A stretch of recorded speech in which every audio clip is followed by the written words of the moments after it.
Prophet Muhammad said, Salman minna ahlul bayt. This is an accolade for Hazrat Salman Al-Farsi. The Prophet Muhammad says, Salman is from my family, from Persia. He goes to Sham.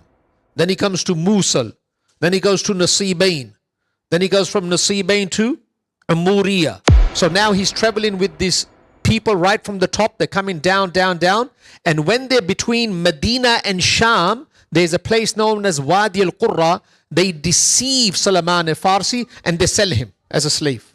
Salman Al-Farsi, he says to the Prophet of Allah, look, I'm giving sadaqah. The Prophet of Allah gave the sadaqah to his Sahaba, but he did not consume it. Hadihi wahida. This is the first one. He says to the Prophet of Allah, I would like to give you a gift. And he gives the gift to the Prophet of Allah, and the Prophet of Allah consumes that gift. Hadihi thaniya. This is the second one. Prophet Muhammad was in Jannatul Baqi. He's trying to look for the shoulder blade. Now the Prophet of Allah had covered himself. So when he went to the back, Prophet Muhammad realized what is going on. That this person wants to see the Muhr Nabuwa, the seal of prophethood.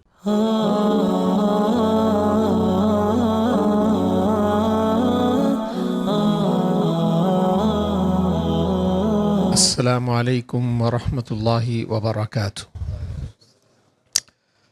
نحمده ونصلي على رسوله الكريم أما بعد رب اشرح لي صدري ويسر لي أمري واحلل عقدة من لساني يفقهوا قولي أعوذ بالله من الشيطان الرجيم بسم الله الرحمن الرحيم وإذ قال عيسى بن مريم يا بني إسرائيل إني رسول الله إليكم مصدقا لما بين يدي من التوراة ومبشرا برسول يأتي من بعد اسمه أحمد فلما جاءهم بالبينات قالوا هذا سحر مبين. This ayat is from Surah Saf, Surah number 61, verse number 6, translation. And remember when Jesus, peace be upon him, son of Maryam, said, O children of Israel, I am the messenger of Allah unto you, confirming the Torah, which came before me, and giving glad tidings of a messenger to come after me, whose name shall be Ahmad. But when he, Ahmad, came to them with clear proofs, they said, this is plain magic. Sadaqallahu al-Azim. Allah has spoken the truth. My beautiful family, today is the 12th of Rabiul Awwal. It is a Monday, and it is the month of Rabiul Awwal. As we have understood in our previous lessons that Nabi Kareem Muhammad sallallahu alaihi wasallam was born and died in the month of Rabiul Awwal. And we all know that Prophet Muhammad sallallahu alaihi wasallam was born on Monday. So today is a very special day, special night, and it is a special month. I was not in the position to conduct a program today, but I would like to say Jazakumullah to my physiotherapist Imdadul Haqsa, who's sitting at the back, who has been working since yesterday to make me sit like this, because I could not walk for 2 days because of my back pain. So Allah Almighty reward you and your family. Allah Almighty give you the best of both worlds. And all of you that are here, make dua that Allah Almighty give me shifa kamila ajila, because I don't feel like missing this program. We made mention last week that the arrival of Nabi Kareem Muhammad sallallahu alaihi wasallam was known to many, many religious people before the arrival. His arrival had been made mention in the Torah, it had been made mention in the Injil, and prolific personalities, great personalities knew of his coming. We shared the dream of Nebuchadnezzar, Bukht-e-Nasr. The interpretation of that dream was given by the Prophet of Hazrat Daniel alayhi salatu wassalam. We continue on that highway on which there were many people that were told about the coming of the Prophet of Allah. There was a person in the time of Nabi Kareem Muhammad Sallallahu Alaihi Wasallam. When we study the seerah, we come across this name. His name was Umayyah bin Salt, with a Saad, Umayyah bin Salt. He was alive in the time of the Nabi of Allah. He met the Nabi of Allah as well.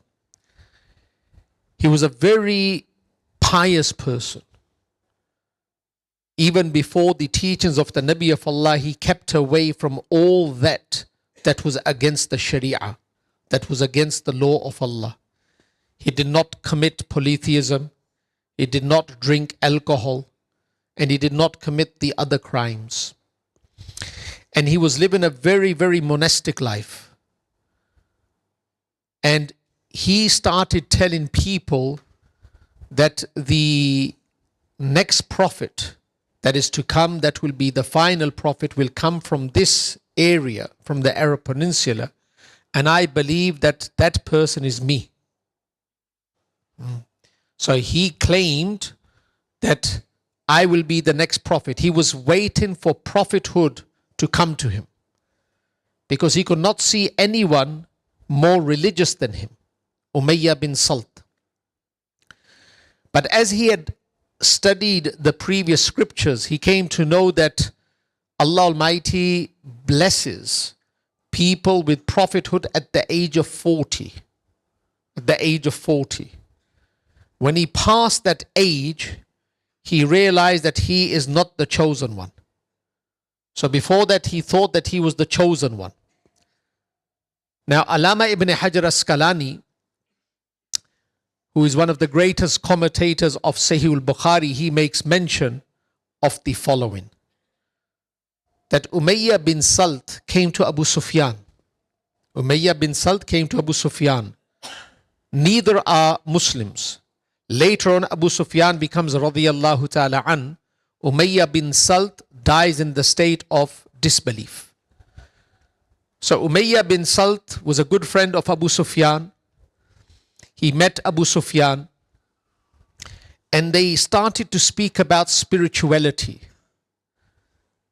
And Umayyah bin Salt said to Abu Sufyan that I have read about a prophet, fil kutub, in the previous books, yub'ath min baladina, and he is going to be sent from this area.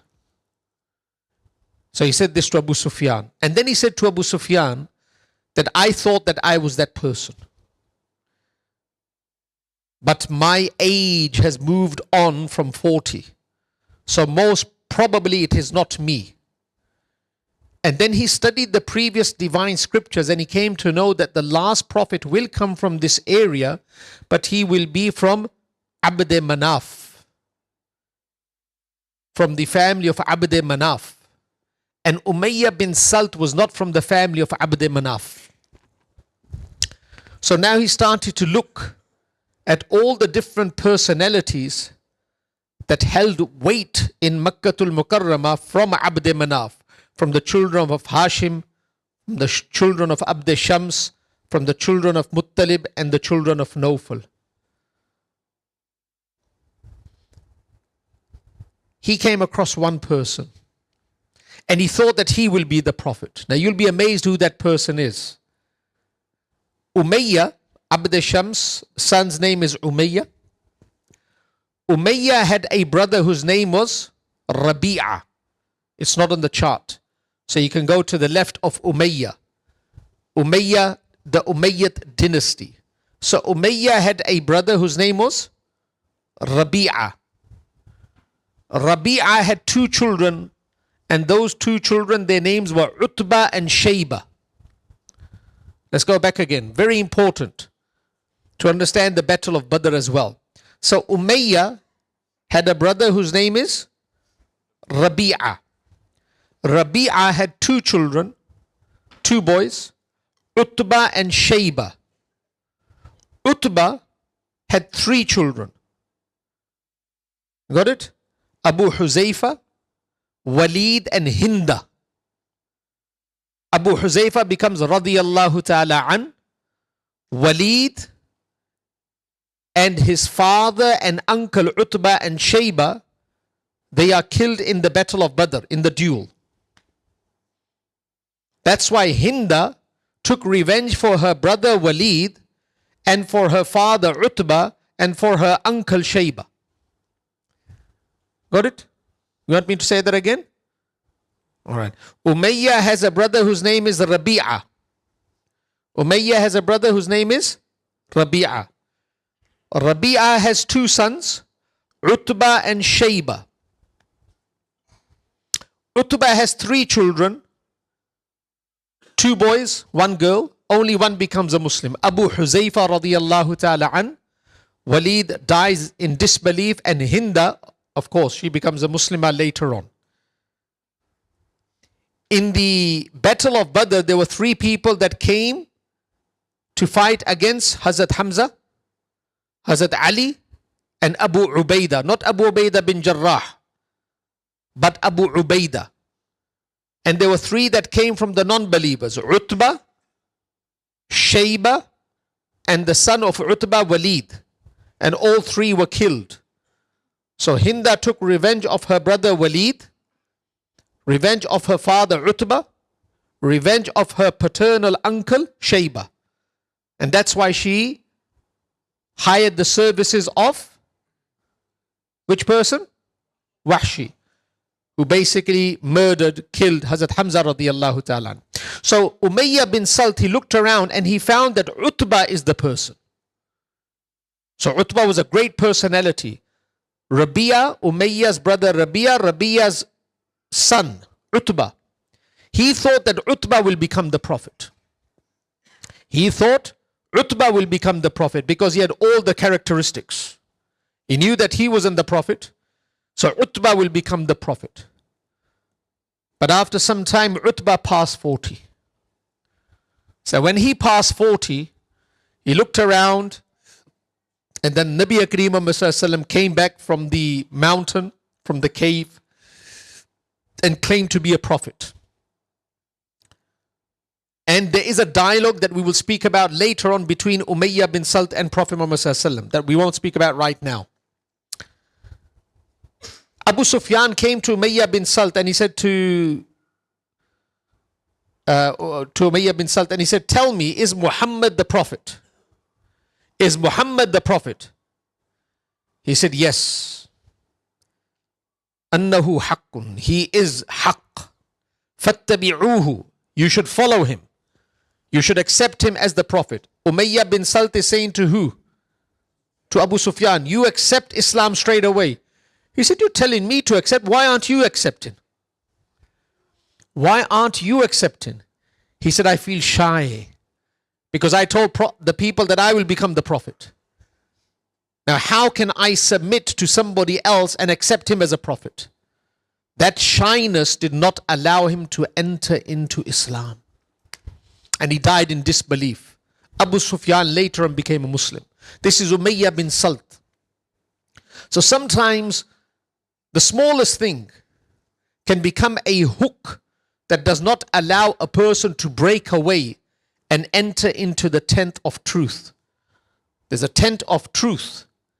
That's why many people around. I remember there was a person here, I won't mention the name because it may be unpleasant for that person. He accepted Islam. His parents did not accept Islam. They saw a change in his life.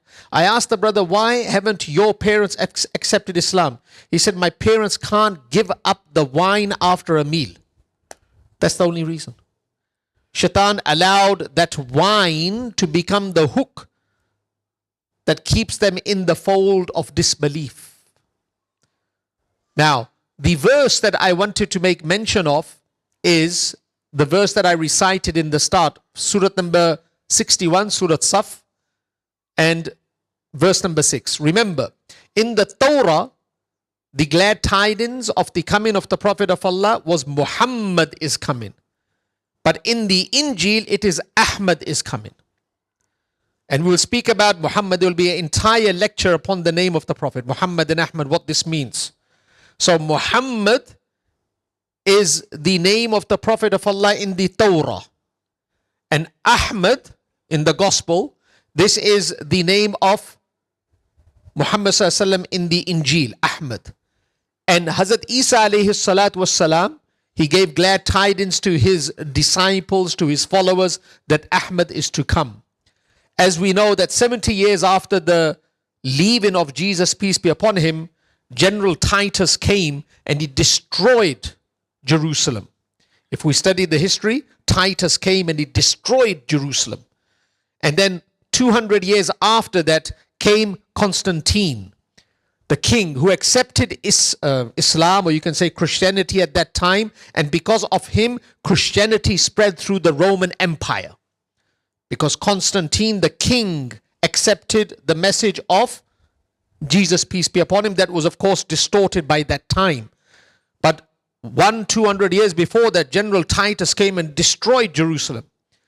And he destroyed the Temple of Solomon.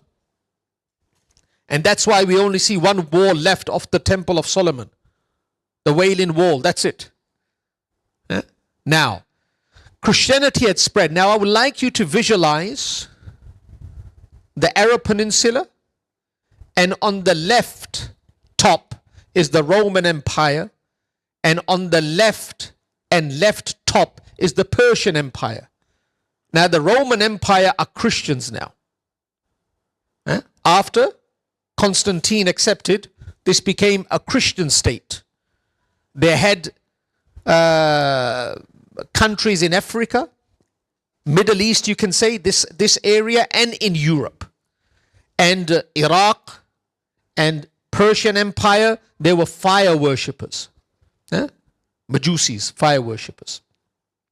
Now, there's a beautiful story that will allow us to understand that the coming of the Prophet of Allah was known to the religious people throughout the religious world. And I can't pass by the story of Hazrat Salman Al-Farsi. And we're going to share that story. It's a beautiful story of Hazrat Salman Al-Farsi. And the lesson that I want you to take from this is, most of us that are here, we are given Islam. We were born with the greatest gift without making any effort. We were born in a Muslim home. There may be a few, mashallah, I can see, that accepted Islam, very special people. But people have made tremendous effort to find Allah Almighty. And Allah Almighty has put them through a rigorous program, a rigorous journey to find Allah. So this is well before the Prophet of Allah. So Hazrat Salman Al-Farsi radiyallahu ta'ala, who was very close to the Prophet of Allah, and Prophet Muhammad sallallahu alaihi wasallam said, Salman minna ahlul bayt. This is an accolade for Hazrat Salman Al-Farsi. That Prophet Muhammad sallallahu alaihi wasallam says, Salman is from my family. So he's from my family. He's not from my bloodline. He's not from Abd Manaf. He's not from Banu Hashim.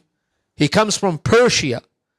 But because of his contribution and because of his journey to Islam and his willingness to find Allah Almighty, the Prophet of Allah says, Salman minna ahlul bayt. Salman is from my family. Now, I'm going to make mention of the story of Hazrat Salman that will give you an understanding that the Nabi of Allah has not even arrived yet, but people are speaking about him. People are speaking about him throughout the entire world. Now, Salman Al-Farsi, he was born in Isfahan. And Isfahan is in Persia, in Iran. So that's where it is, because this area, Iraq and Persia upwards, this was all fire worshippers. Fire worshippers. His father, he was from a small city known as Jayyan in Isfahan. And his father was a chieftain. He was a landlord. He had a lot of land. He was very, very wealthy. When Salman Al-Farsi was born, he loved him so much that people could not understand the bond that the father had with the son. So he always was overprotective of Hazrat Salman Al-Farsi radiyallahu ta'ala. Now Hazrat Salman Al-Farsi could see that his father used to go to the temple, and he used to clean the temple, and he used to light the fire or kindle the fire or take care of the fire. So Hazrat Salman Al-Farsi took interest in that to please his father. His father did not allow him to go anywhere else. The temple and home. Temple and home. And the treatment that his father was given to his son out of love made Salman Al-Farsi, if I can use the word, a softie. He became very soft. Just like the father treats a girl. That's how he was treating Salman Al-Farsi radiyallahu ta'ala anhu.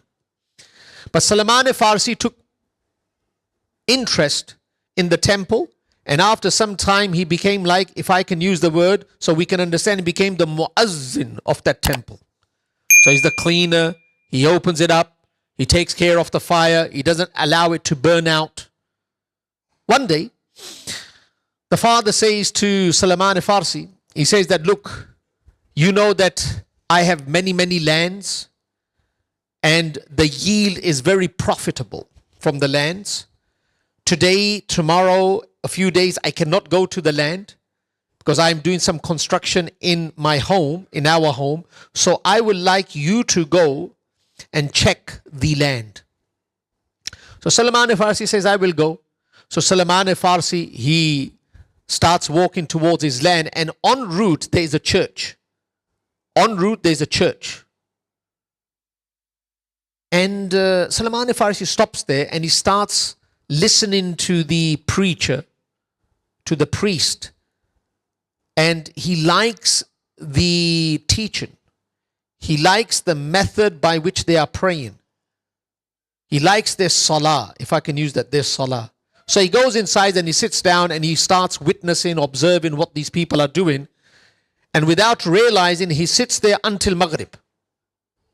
So he likes it so much that he sits there until Maghrib. Now he knew that his father will be over concerned because he needed to return back earlier. So at Maghrib time he returns back. The father is very, very worried and he says, son, where were you? The son says, because he has a very open relationship with his father, and we need to have an open relationship with our children. That if our children say something or do something, we have that relationship that they can come back and share it with us. Not share their piety, but share their naughty stuff.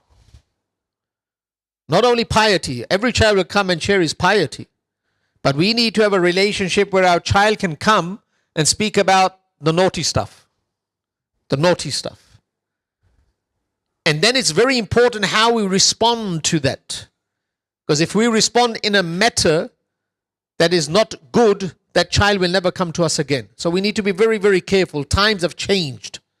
Anyway, so Salman Al-Farsi, he goes to his father and he says, Father, I today was going to the lands, our lands, and I came across this church, and I found that the preaching in the church was much better than the preaching in our temple. Much better. So now the father says, whoa, because the father has a name. He's a committee member. He's a trustee of the temple. He's a trustee. He's a committee member of the temple. So he says, bunayya, oh my son, laysa fi dhalika deen khair. There is no good in that deen. Deenuka wa deenu abaika. Your religion and the religion of your forefathers, khayram min, is better than that. So I don't want you to go there. But Salman Al-Farsi had a characteristic. He said, I'm going to go. Because I find it better. So the father now, what he does is, he locks him in the room. He chains him up, locks him in the room. Now when he locks him in the room, somehow he gets the message to the priest. And the message to the priest is that, look, you told me that the center of Christianity is in Sham, in Jerusalem. That's where the center was. So if you know any caravan, any group of people that are traveling to Sham, you let me know. I will somehow break out and I will travel with that group to Sham. That's what I will do. After a few days, a message came from the priest. The priest says that a group has come, and in a few days they are going to to depart from here and they're going to go to Sham. So somehow, Salman Al-Farsi, he breaks the chains and he gets away. And he starts his journey. He leaves his father. Ajib. His father that loved him so much. His father that loved him so much. Think about the mindset of Salman Al-Farsi leaving now, knowing that his father will be crying. But he doesn't care about that. He doesn't worry about that. And that is something that we miss out upon. So his father must be crying. And Salman Al-Farsi does not know when the return is. And he does not know if he's going to find Allah, if he's going to find his path. But anyway, he gives up everything. And his father is a wealthy person. It reminds me of Ashab Kahf, the youngsters that had everything working for them, but they gave up everything and took shelter in the cave. So Salman Al-Farsi leaves his father. He doesn't even give salam to his father. And he starts his journey with this group of people and he makes it into Sham. When he makes it into Sham, he starts asking people who is the most religious authority in this area. And they said the most religious authority in this area is the bishop of this church. So Salman Al-Farsi goes to this bishop and he says, Inni qad raghibtu fin nasraniyya. I have inclination to become a Christian. I want to become a Nasrani, a Christian. Wa ahbabtu an alzamaka. And I desire from the bottom of my heart to stay with you. Wa akhdimaka. And I want to serve you. Wa ta'allamu minka. And I want to learn from you. Wa usalliya ma'aka. And I want to pray with you. So that bishop says, MashaAllah, I've got a khadim. I've got a servant. He says, you can stay in this monastery with me and I will teach you. Now, Hazrat Salman Al-Farsi says that that person was absolutely corrupt. He was the bishop, but he was corrupt. And he started to dislike this bishop. What this bishop used to do is he had the gift of the gab. He used to encourage people to give donations. And people used to give donations. And then he used to hide the donations in pots, in vessels. So if he said that people are poor, he did not give the people that were poor. He used to give it to himself and hide it. After a few days, as every human being that sets foot on earth, he died. He died as well. When he died, all the followers came to give him a tremendous funeral. A tremendous funeral. And Hazrat Salman Al-Farsi, his ability to speak the truth, he said, this guy was a crook. He said, this guy was a crook. He's saying about the bishop. They said, كيف عرفت ذلك? How do you know that he was a crook? How can you make such a statement? And he said, أنا أدلكم على كنزه. I know of all the treasures that he was hiding. And I know where those treasures are. أدلكم, I will guide you to those treasures. So he knew where he was hiding all the gold and the silver coins. So he went into a certain place, dug out, and they found 7 big pots of gold and silver. So what did they do? Dead body. They pinned him to the cross and they pelted him. They pinned him to the cross and they pelted him. So you can say crucified him, pelted him. So now Salman Al-Farsi does not know what's going to happen. So the committee, the shura, they appointed another person. So when they appointed the next person, this is all in Sham, he was a tremendously pious person, very good person. Hazrat Salman Al-Farsi said, I fell in love with this guy. He had no connection with dunya. He was practicing the true religion.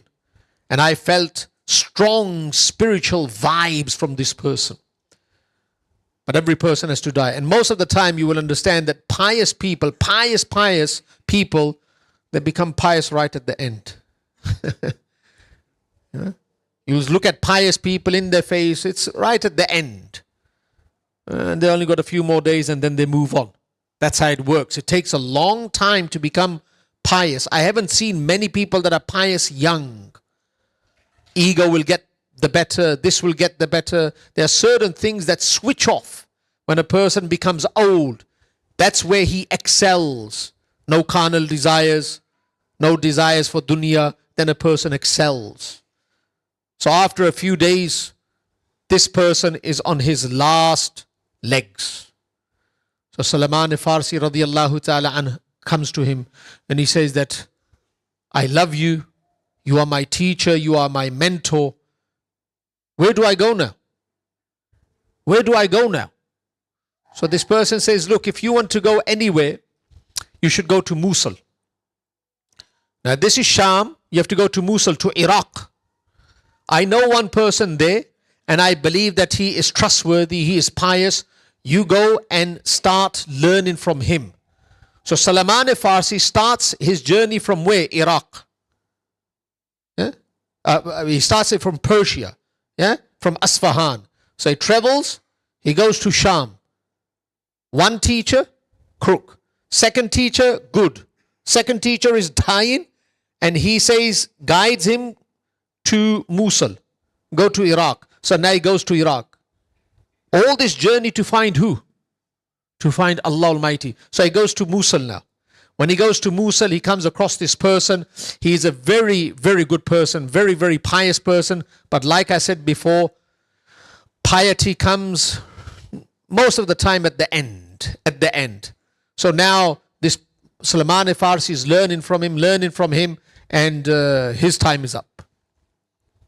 So Salman Al-Farsi says, where do I go from here? He says, now you go to Nasibain. Now you go to Nasibain. From Mosul to Nasibain. So now Mosul is in Iraq. He comes down and they say Nasibain is close to the Turkish border. So that's where he goes now. Where there was Christianity. So he goes there. So he spends some time with this person. He's a very pious person as well. He's on his last legs now. He's ready to leave. So Salman Al-Farsi says, where do I go now? Where do I go now? He says, Bunayya, oh my son, Wallahi inni ma a'lam ahad baqiya ala amrina illa rajulan bi'amuriya huwa falanun falhik bihi. He said, there is a person in Amuriya, close to that area.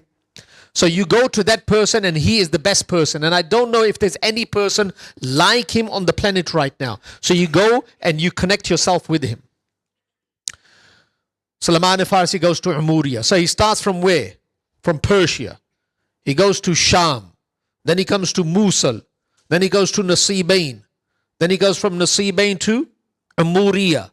And now Amuriya, he is being educated by this priest.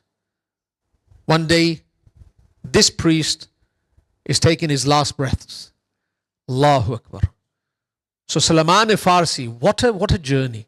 Salman Al-Farsi says, where do I go now? Now I would like to read the Arabic word so my Arab brothers will enjoy the statement of this priest from Amuriya. And this speaks about the greatness of Nabi Kareem Muhammad Sallallahu Alaihi Wasallam. So he says, Ya Bunayya, oh my son, you're asking me, where should I send you now? Is there any person? He said, Wallahi ma a'lam anna hunaka ahadan minan nas baqiya ala dhahri al-ard mustamsikan bima kunna alayh. I can say to you that now no one on planet Earth is holding the deen. No, I can't guide you to anyone. I can't see anyone. Before there was a person in Mosul, there was a person in Amuriya, there was a person in Nasibain, there was a person in Sham. I don't see anyone.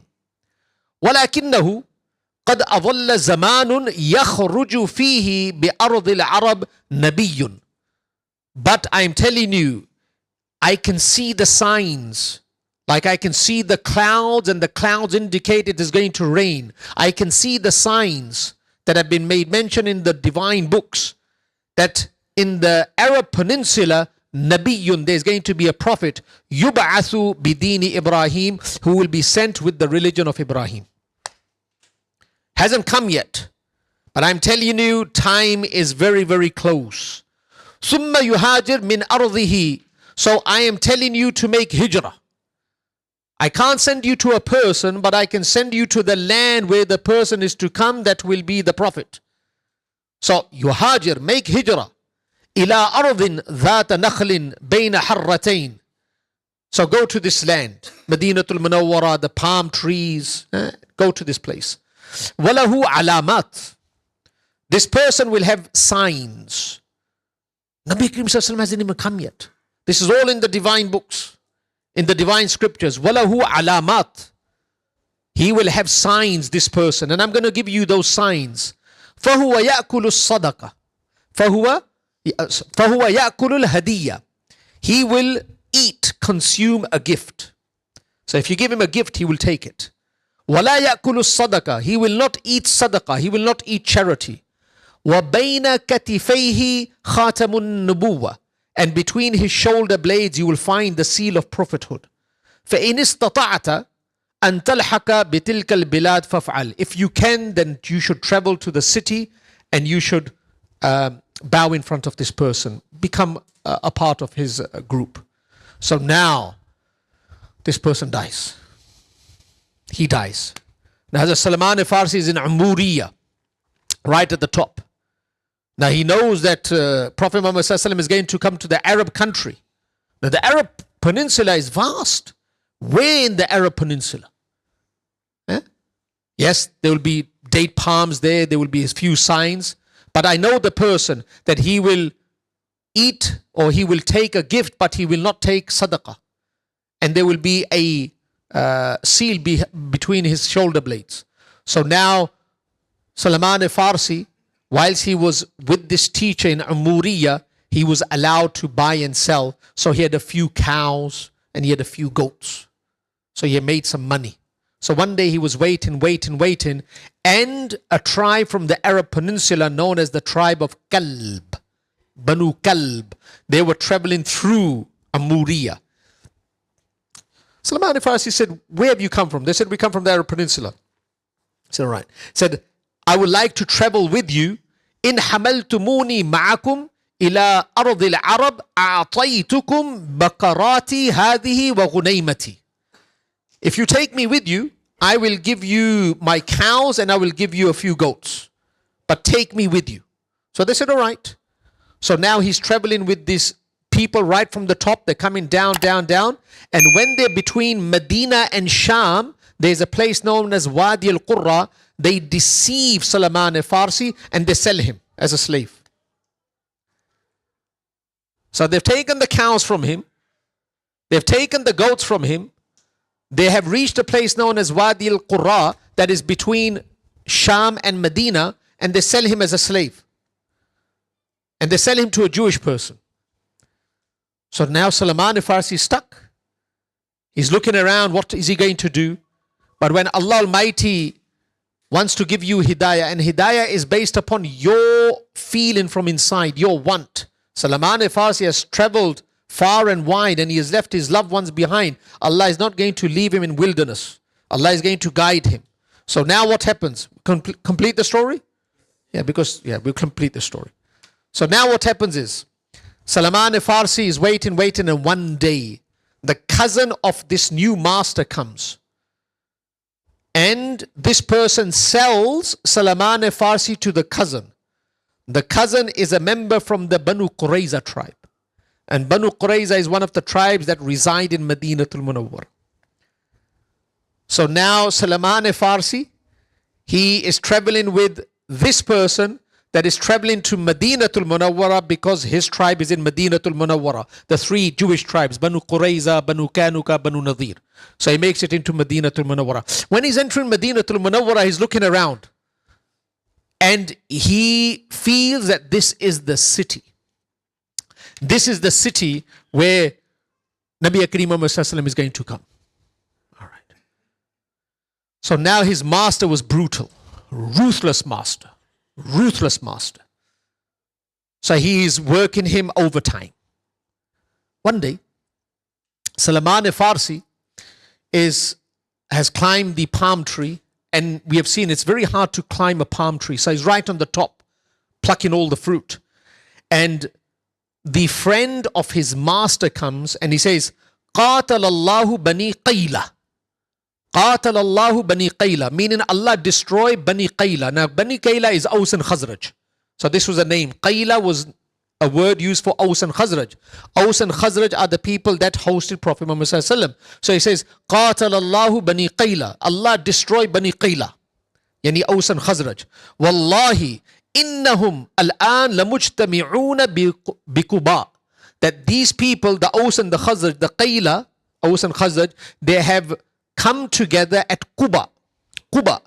على رجل قدمي عليهم اليوم من مكة يزعم أنه نبي. They have come to this person, they have sat around him, and they believe that he is a prophet because he claims to be a prophet. So Nabi Kareem Muhammad, when he made hijrah, as we will learn, he came from Makkah and he stationed in Quba. True? First he's stationed in Quba.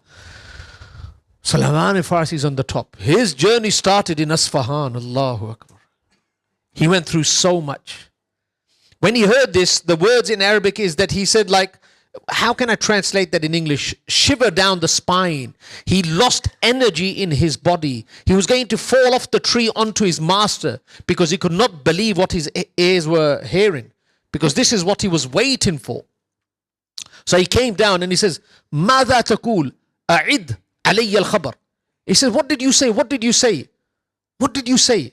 Repeat the news. أعد علي الخبر. You know what? Whatever you said, can you repeat it? فغضب سيدي. So his master became very, very angry. ولكمني لكمة شديدة. And his master punched him, strongly punched him. And he said, وقال لي ما لك ولهذا. What is it to you? What is it to you? عد. Return back to your work. So he said, I return back to my work.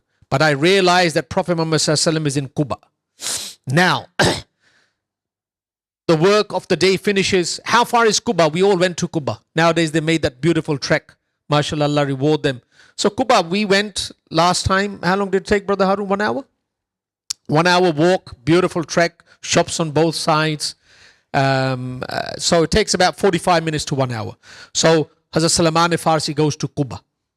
When he goes to Quba, he looks at the Prophet of Allah. The Prophet of Allah is sitting in Quba. There's people around him. And Salman Al-Farsi, he says to the Prophet of Allah, look, you have traveled from Makkatul Mukarramah. Your sathis, your fellow men, they seem like they are poor. So I'm giving sadaqah. So I give you the sadaqah. So the Prophet of Allah gave the sadaqah to his Sahaba, but he did not consume it. So Hazrat Salman Al-Farsi said, Hadihi wahida. This is the first one. This is the first sign. Next day, Prophet Muhammad from Quba comes to Madinatul Munawwara. So now, Hazrat Salman Al-Farsi radiyallahu ta'ala an goes, and he says to the Prophet of Allah, I would like to give you a gift. And he gives the gift to the Prophet of Allah, and the Prophet of Allah consumes that gift. So now Hazrat Salman Al-Farsi radiyallahu ta'ala says, Hadihi thaniya. This is the second one. A few days later, what happened is a Sahabi died. And Prophet Muhammad was in Jannatul Baqi. Prophet Muhammad was in Jannatul Baqi. So as Salman Al-Farsi goes there and he's trying to find that third sign. You know, he's trying to look for the shoulder blade. Now the Prophet of Allah had covered himself. So when he went to the back, Prophet Muhammad realized what is going on. That this person wants to see the Muhr Nabuwa, the seal of prophethood. So the Prophet of Allah removes his shirt. He removes the shirt and Salman Al-Farsi starts kissing the Muhr Nabuwa. He kisses the seal of prophethood. And Prophet Muhammad said, is this what you were looking for? He says, yes, this is what I was looking for. Then Salman Al-Farsi makes mention of the entire journey. And it brought tears to the Sahaba. And it brought delight to Nabi Kareem Muhammad sallallahu alaihi wasallam. What we learn from this is people knew about the coming of the Nabi of Allah. People were guiding one another to the Nabi of Allah. We have been guided by Allah without any human being. Respect, honor, acknowledge, appreciate this guidance that Allah Almighty has given us. We have made no effort for this guidance. We're sitting in this masjid. We are born as Muslims. Those that have come to Islam, they have made a little effort. No one has made an effort like Hazrat Salman Al-Farsi radiyallahu ta'ala an. And this is the legacy of our Nabi of Allah. And that's why Allah Almighty says in the glorious Quran, this is the verse, and I would like you to study this verse, 157 of Surah A'raf. الَّذِينَ يَجِدُونَهُ مَكْتُوبًا عِنْدَهُمْ فِي التَّوْرَاةِ وَالْإِنْجِيلِ. We will make mention of a few more stories next week, and then inshallah continue the topic. Those who follow the messenger, the prophet who can neither read nor write, Muhammad whom they find written with them in the Torah and the Injil. He commands them of al-ma'ruf. Allahumma salli wa sallim ala Sayyidina Muhammad wa alihi. Allah Almighty fill our heart with His muhabbah.